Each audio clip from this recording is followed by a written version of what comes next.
you can see all faces look confused. It is very rarely to find a face who does not look confused, who has a transparency to it, a clarity. And whenever a face has clarity, transparency, the face has beauty. A beauty that is not of the physical body only. A beauty that is something from the beyond. A beauty that wells up from within. But look at people's faces. Just confused, split, schizophrenic. That's what their being is. Their faces are only reflecting their being. Faces are mirrors. One part of your being wants to go to the north, another part wants to go to the south, and another part to the east, and another is still to the west. And you are torn apart. And your face is so that a confused look. You don't know who you are, where you are, why you are.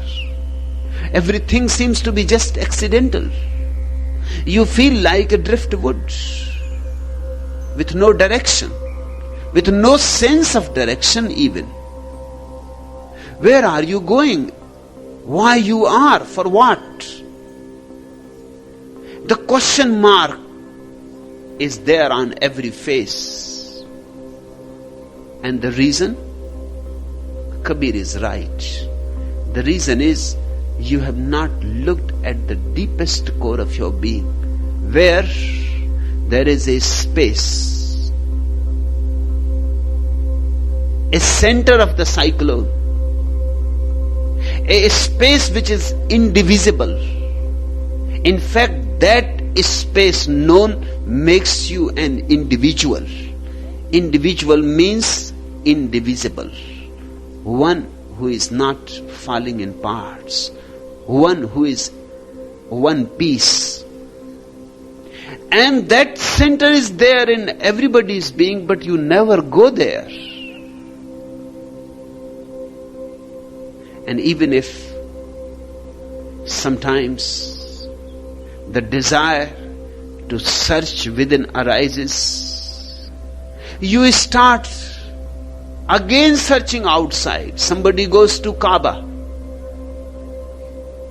because a great desire has arisen in him to know who he is. Why are you going to Kaaba? Somebody goes to Kasi, somebody is to Mathura, somebody to Tibet, and people go on, but still the search remains somewhere outside. Even if the right question arises, you move in wrong directions. If you really want to know who you are, you need not ask anybody else. Nobody can answer it. And even if somebody answers, that answer will not become your answer.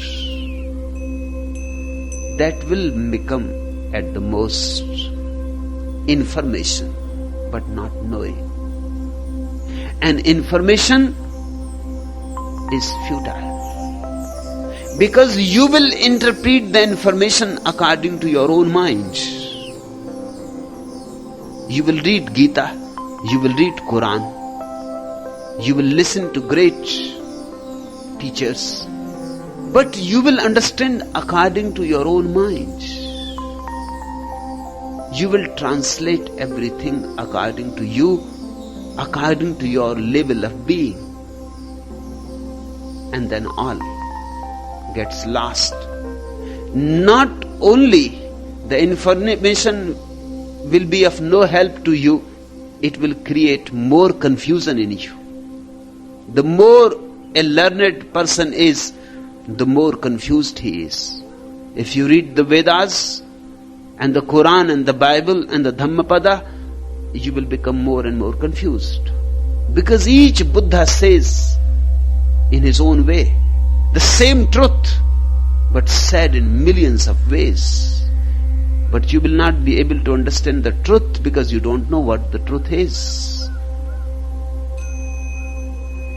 The real process is first to know within and then go into the Vedas and the Gita and the Quran, and they will all become witnesses to your experience.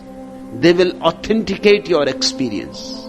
They will witness that you are right, and you will witness that they are right. Otherwise, all reading, studying is going to create more and more confusion, because who is going to interpret it?